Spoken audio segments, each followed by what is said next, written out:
to shop in the PXs and the Navy exchanges. But they did allow all other civilians to shop in the Navy exchanges and PXs. But if you were Guamanian, that is, if your skin was dark and your eyes were shaped a little different, then you couldn't. A clear, outright violation. I was a serviceman. I was in the Navy. I was a communications cryptographer. They had a newspaper in the Guam Daily News, and it said, "An invitation to speak your mind." There was a letter writing contest.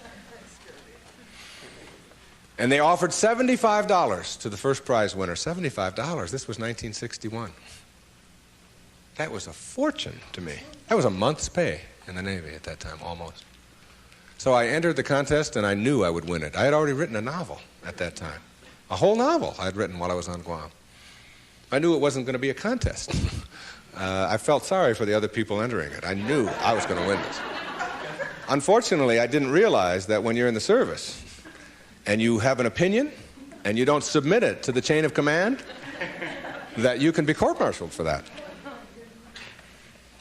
So the headlines on next week's Guam Daily News were, "U.S. Sailor Assails Policy of Discrimination."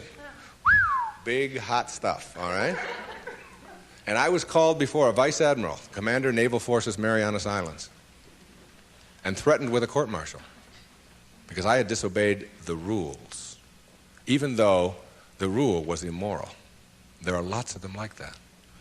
And when I went in and they threatened me with a court-martial, I told them this was my battle plan. They didn't have Xerox machines in those days, so I had to get a lot of carbon paper.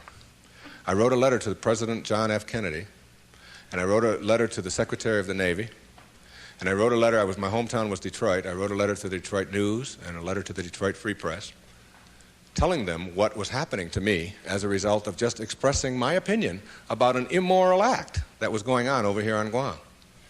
And I showed the naval vice admiral my letters right there. I said, "I've only sent the one to the President and the Secretary of the Navy.